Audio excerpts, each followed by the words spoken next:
राज्यका तीनटा प्रमुख अङ्ग भनेका के हुन् यसलाई हामी अलिकति कुरा गरौँ। राज्यको पहिलो अङ्ग हो व्यवस्थापिका।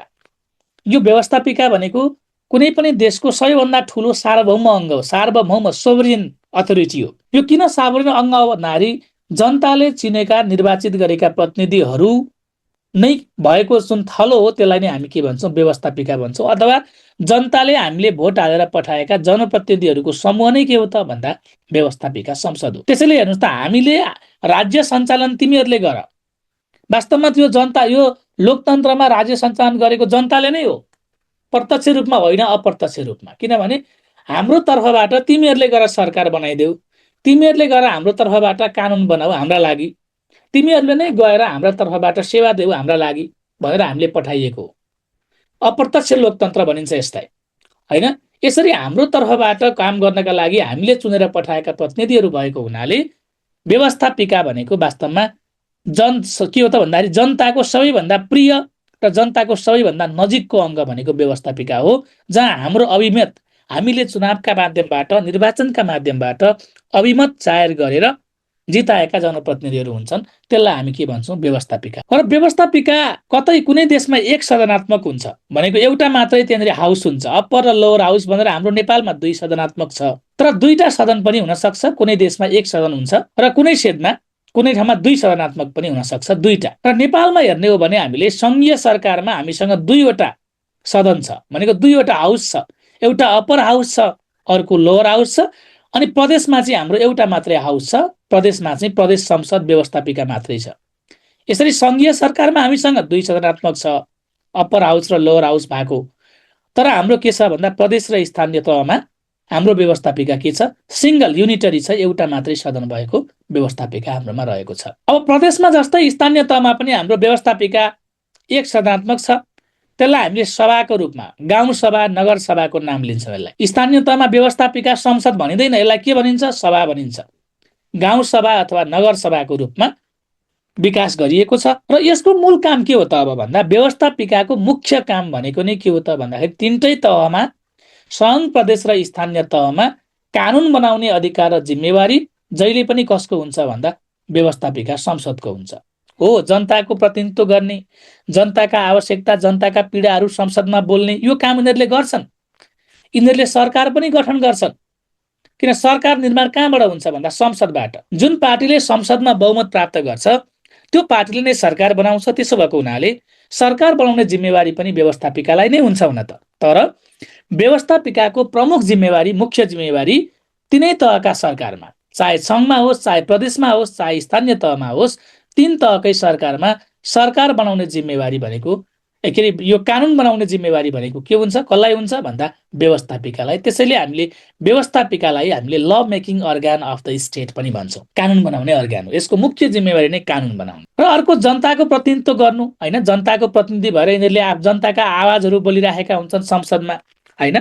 हात्तीले मान्छे मार्यो, फलान ठाउँमा बाढी आएर मेरो क्षेत्रमा यस्तो यस्तो भयो भनेर जनताको कुरा बोलिरहेका हुन्छन्।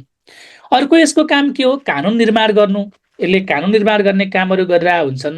अर्को राज्य कोषमा नियन्त्रण कायम गर्ने काम गर्छ व्यवस्थापिका संसदले।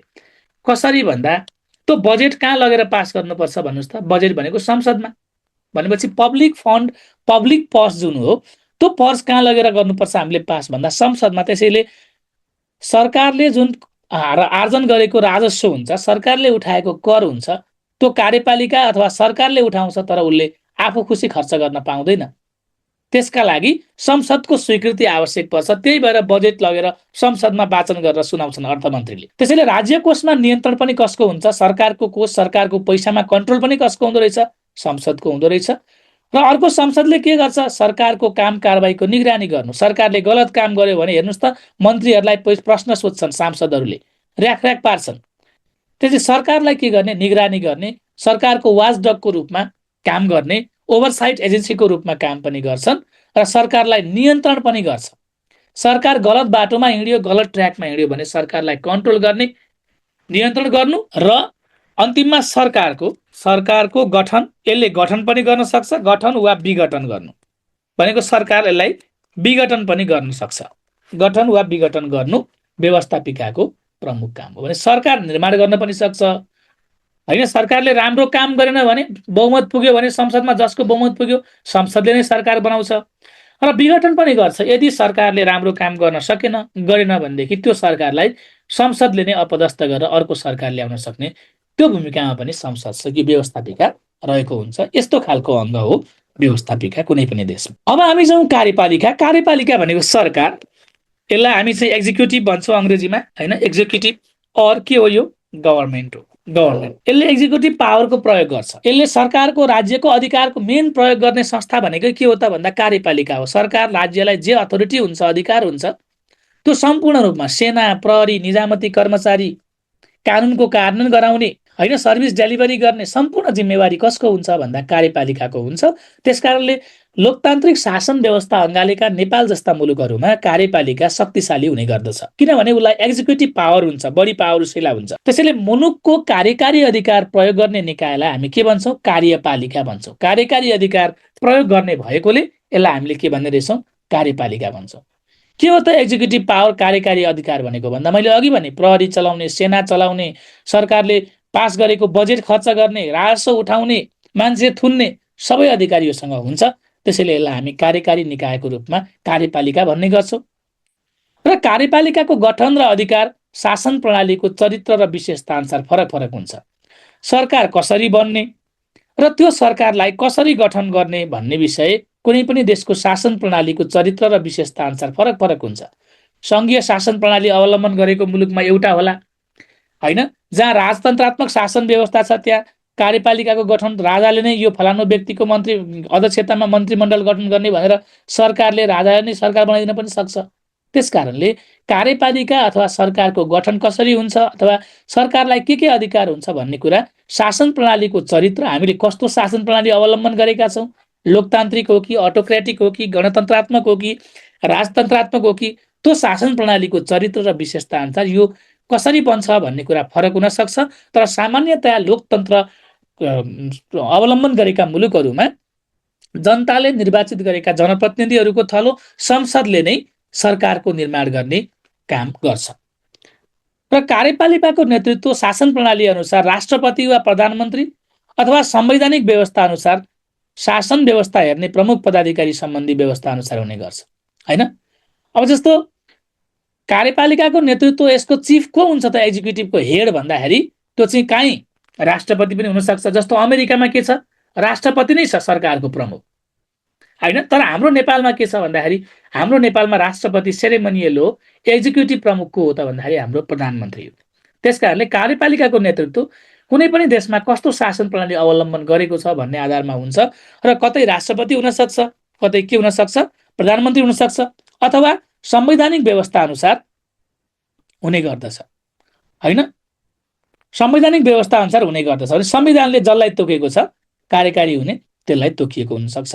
तर संसारमा अहिलेसम्म देखिएकोमा कुनै पनि सरकारको प्रमुख प्राय के हुन्छ कि राष्ट्रपति कि प्रधानमन्त्री, धेरैजसो देशहरूमा प्रधानमन्त्री हुन्छ। तर जुन देशमा राष्ट्रपतीय सिस्टम छ त्यहाँ एक्जिक्युटिभ पावर राष्ट्रपतिलाई हुन्छ। जस्तै अमेरिकामा, रसियामा, फ्रान्समा त्यहाँ राष्ट्रपतिलाई एक्जिक्युटिभ पावर हुन्छ, होइन। यस्तो अवस्था छ। र मूलत कार्यपालिकाले कार्यकारी अधिकारको प्रयोग गर्दछ, त्यही भएर यसलाई हामी कार्यपालिका भन्छौँ। कार्यकारी अधिकारको प्रयोग भनेको मैले अघि भने सबै पावरहरू एक्जिक्युटिभ पावरहरू, होइन, सेना चलाउने प्रहरी चलाउने शान्ति सुरक्षाको कुराहरू हेर्ने प्रधान न्यायाधीश नियुक्ति गर्ने सर्भिस डेलिभरी गर्ने सरकारले व्यवस्थापिकाले पास गरेको बजेट खर्च गर्ने कर उठाउने सम्पूर्ण अधिकार यसले प्रयोग गर्छ। र कार्यपालिकाले गर्ने प्रमुख कामलाई हामीले यसरी भन्न सक्छौँ कार्यकारी अधिकारको प्रयोग गर्छ। मैले अघि भनेको अधिकार यसले कानुनको कार्यान्वयन गर्छ। जस्तो कानुन कसले बनाउँछ संसदले, त्यो कानुन पालना भयो कि भएन।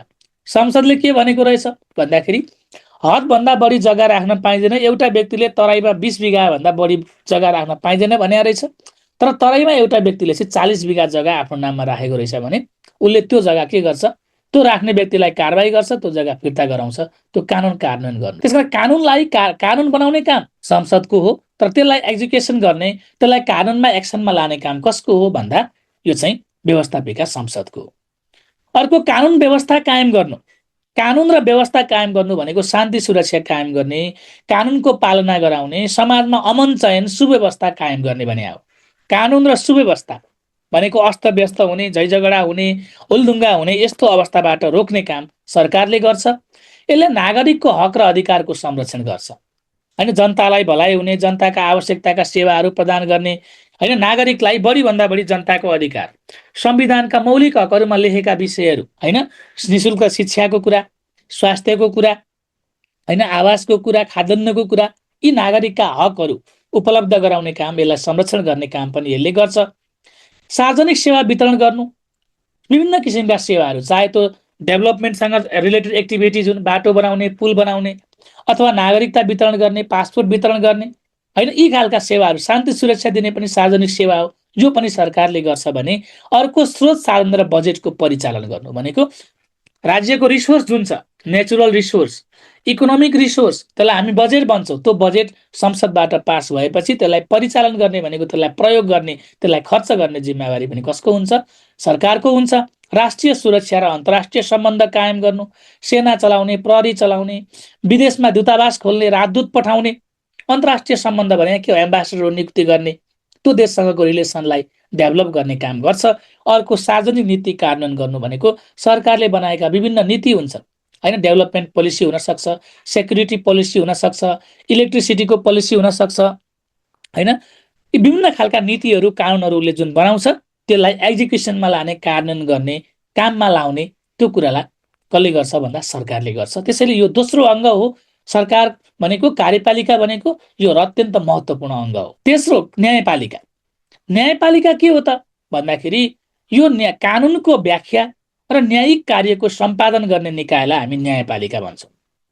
के कानुनको व्याख्या भनेको, कानुन त अदालतले बनाउँदैन, कानुन कसले बनाउँछ भन्दा संसदले बनाउँछ। त्यो कानुनमा के लेखेको हो भन्ने कुरा, जस्तो कानुनमा लेखेको भाषाले के भन्न खोजेको हो भन्ने कुराको व्याख्या गर्ने, विश्लेषण गर्ने। र न्यायिक कार्यको सम्पादन गर्ने भनेको कुनै पनि मान्छे आफ्नो हक र अधिकार हराउनु भयो, आफूलाई अन्याय भयो भनेर अदालतको ढोकासम्म पुग्छ भने त्यसलाई न्याय दिने, न्याय सम्पादन गर्ने काम गर्ने जुन निकाय हुन्छ, त्यो निकायलाई हामीले न्यायपालिका भन्ने गर्दछौँ। र संविधानको सर्वोच्चता कायम राख्दै नागरिक हक र अधिकारको प्रत्याभूति गराउन न्यायपालिका आवश्यक हुन्छ। भनेको अब न्यायपालिका भएन भने जनताले आफ्नो अधिकार प्राप्त गर्न सक्दैन, ऊ असुरक्षित हुन्छ, होइन? उसको तपाईँको चाहिँ स्वतन्त्रतापूर्वक बाँच्न पाउने हक, सुरक्षा प्राप्त गर्ने हक, होइन? शान्तिपूर्वक समाजमा भेला हुने हक, भेला भएर बस्ने हक, राजनीतिक दल खोल्ने स्वतन्त्रता होला, शिक्षा स्वास्थ्यको अधिकार प्राप्त गर्ने कुरा, त्यो प्रत्याभूति यदि न्यायपालिका हुने हो नहुने हो भने हुँदैन। किनभने न्यायपालिकाले के गर्छ त भन्दा संविधानमा लेखिएका हकहरू, मौलिक हकहरू जनतालाई देऊ भनेर सरकारलाई पनि उसले आदेश दिन सक्छ। अर्को, संसदले बनाएका कानुनहरूले के भनेको भन्ने कुरा कार्यान्वयन गरेर गलत गर्ने मान्छेलाई सजाय दिन्छ र सही मान्छे जो अन्यायमा परेको छ उसको हक र अधिकारको प्रचलन गराउने काम अदालतले गर्ने गर्छ। त्यसैले न्यायपालिका आवश्यक हो। न्यायपालिका राज्यका अन्य अङ्गबाट स्वतन्त्र रहनुपर्ने र अन्य अङ्गले गरेको कामको न्यायिक पुनरावलोकन गर्न सक्षम हुनुपर्ने मानिन्छ। भनेको उसले अन्य अङ्ग भनेको के हो? संसदले गरेका कुरा, सरकारले गरेका कुरा उसले रिभ्यू गर्न सक्छ, हेर्न सक्छ। गलत गर्यो भने यो तिमीहरूले गरेको गलत छ, नेपालको संविधान, नेपालको कानुन अनुसार तिमीहरूले गरेको कुरा गलत छ, त्यसकारणले यो कुरा खारेज हुन्छ भनिदिन सक्छ उसले। त्यसैले अरू अङ्गबाट यो के हुन्छ? स्वतन्त्र रहन्छ। अरू अङ्गले यसलाई हस्तक्षेप गर्न पाइँदैन न्यायपालिकालाई। र यसले के गर्छ भन्दा अन्य अङ्गले गरेको कामको न्यायिक पुनरावलोकन भनेको सरकारले मानौ कुनै व्यक्तिलाई राजदूतबाट फिर्ता बोलायो, त्यो कुरो न्यायसङ्गत हो कि होइन, कानुनसङ्गत हो कि होइन, उसले हेर्छ। यदि उसले गलत हो भने सरकारको नाममा उसले आदेश दिन्छ कि यो राजनीति नियुक्ति गरेको कुरा ठिक छैन भनेर। जस्तै कुलमान घिसिङलाई अथवा हितेन्द्रदेव साकेको केस तपाईँले हेर्नुभयो भने, होइन, उहाँहरूलाई हटायो सरकारले, पछि अदालतले के भन्यो? यो कुरा कानुन बमोजिम छैन भनेर रिइस्टाब्लिस गरिदियो। कतिपय कुरा के हुन्छ भन्दा न्यायिक पुनरावलोकन भनेको के हो त भन्दाखेरि जुडिसियल रिभ्यू भन्छौँ हामी यसलाई। सरकारले कुनै कानुन बनाउन सक्छ, सरकारले निर्देशिका नियम बनाउँछ, संसदले कानुन बनाउँछ। संसदले बनाएको कानुन संविधानभन्दा बाजियो भने तिमीले बनाएको कानुन संविधानभन्दा माथि हुन सक्दैन, संविधानभन्दा माथि संसद पनि हुँदैन। त्यसकारणले तिमीले बनाएको कानुन संविधानसँग बाजियो, यो कानुन खारेज गर भनेर उसले त्यो कानुन चाहिँ बदरभागी छ भनेर बदर गर्नको लागि आदेश दिन सक्छ। यसरी न्यायपालिका अरू अङ्गहरूबाट स्वतन्त्र हुनुपर्छ, निष्पक्ष हुनुपर्छ र उसले अरू अङ्गले गरेका कामलाई रिभ्यू गर्नुपर्छ, परीक्षण गर्नुपर्छ कानुनी आँखाबाट भन्ने कुरा हेरिन्छ। र न्याय व्यवस्थाले शासन व्यवस्थाको स्वेच्छाचारितालाई नियन्त्रण गर्नुको साथै नागरिक स्वतन्त्रताको रक्षा गर्ने काम गर्छ। यसले शासन व्यवस्थालाई स्वेच्छाचारी हुन दिँदैन। भनेको अब यदि न्यायपालिका नहुने हो भने के हुन्छ? निरङ्कुशता आउँछ। त्यहाँ ऐन कानुन सरकारले पनि मान्दैन, मन्त्रीले पनि मान्दैन, संसदले पनि त्यो कुरा कानुन संविधान मिचेर काम गर्न खोज्छ। तर त्यसलाई ट्र्याकमा ल्याउने काम कसले गर्छ भन्दाखेरि नागरिकलाई त्यो ट्र्याकमा ल्याउने काम भनेको चाहिँ न्यायपालिकाले गर्छ। र नागरिक स्वतन्त्रताको रक्षा गर्ने भनेको सरकारलाई दमन गर्न सक्छन् यी दुईटा अङ्गले। न्यायपालिकाले कडा खालको कानुन, संविधान विपरीतको कानुन, मृत्युदण्ड भनेर कानुन ल्याउन सक्छ, स्वेच्छाचारी हुन सक्छ। सरकार पनि स्वेच्छाचारी भनेको एकदमै टाइरानी, अत्याचारी हुन सक्छ। तर ती दुईटालाई ट्र्याकमा ल्याउने र जनताको हक र अधिकारको रक्षा गर्ने, नागरिक स्वतन्त्रताको रक्षा गर्ने काम कसले गर्छ भन्दा न्यायपालिकाले गर्छ।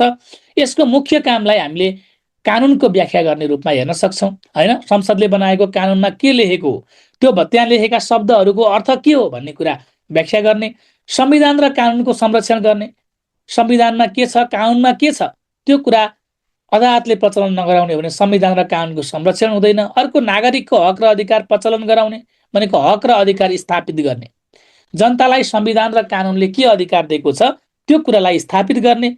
अर्को कानुनको शासन प्रवर्धन गर्नु भनेको रुल अफ ल। कुनै पनि देशमा कुनै शासकको सन्कीको भरमा, उसले दिएको आदेशको भरमा शासन चल्ने होइन।